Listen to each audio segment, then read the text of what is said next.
Hello, everyone, and welcome to our Tuesday edition of the Orange and Brown Talk podcast. I'm Dan Labbe, joined by Mary Kay Cabot. This is the Hey Mary Kay edition of the Orange and Brown Talk podcast. Our Football Insider subscribers giving us questions. They texted them to us. So let's get started here, Mary Kay. Our very first question comes from Clara in Iowa. Hey, Mary Kay. It appears this season is lost as far as the playoffs. What should be the focus of the team for the rest of the season? What do they want to evaluate prior to the offseason? Now, David Njoku would disagree that this season is over as far as the playoffs are concerned. And certainly, Mary Kay, they are not mathematically eliminated, but it's an uphill climb. So to Clara's point, if we're not watching for the playoffs, what should we be watching for? Well, you are so right about that, Dan. Did I get some pushback from David today or what, right? I had to repeat my question. I had a tone, but I did not bother to mention to David that their chances of making the playoffs right now are 2%. I mean, why point that out on a day like today when everybody's trying to find a little bit of hope? So yes, they do have the tiniest little sliver of a chance if they can win out.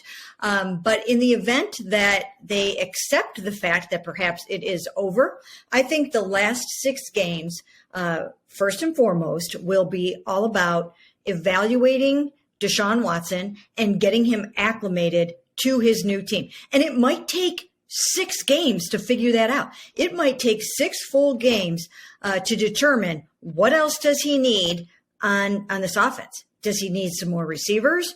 Do they need to look at some spots on their offensive line? I really think that it's going to be all about what can they do to make this team better for next year so that they can hit the ground running. And not only that, on the other side of the ball, they have to figure out how to stop the run for sure. And they've left themselves short the past couple of years in the defensive tackle department and in some cases the linebacker department. Now, there have been injuries there that haven't helped at linebacker, but I think they're going to have to really address that situation and make sure that they have what they need to stop the run, because they can't do that very well right now. So I think those are the biggest things. I think that they feel pretty good about what they have in the back end in terms of their secondary. They're in decent shape. I mean, you can never have too many good corners and safeties. So they'll have to look at that as well. I think they're going to have to look at the defensive end spot in the event that Jadeveon Clowney doesn't come back. And now he wants to play with Deshaun Watson, so maybe he will want to come back, but they've got to figure out the money and all that kind of stuff too. So these are some of the things that they will be looking at. But as Myles Garrett observed yesterday, they cannot waste another season with all of these players in the prime of their career. I mean, think about this. Myles Garrett will be heading into his 7th season next year. Same thing with David Njoku, 7th season. 6th for Denzel Ward, right? I mean, these guys are getting up there a little bit in football years, and they've got to be able to hit the ground running right from the start next year. I thought it was interesting Myles said that because that's something we've talked about on this pod, actually. Maybe he's a listener to the Orange and Brown Talk podcast. All these guys, I mean, you mentioned those guys, but you can even go deeper than that.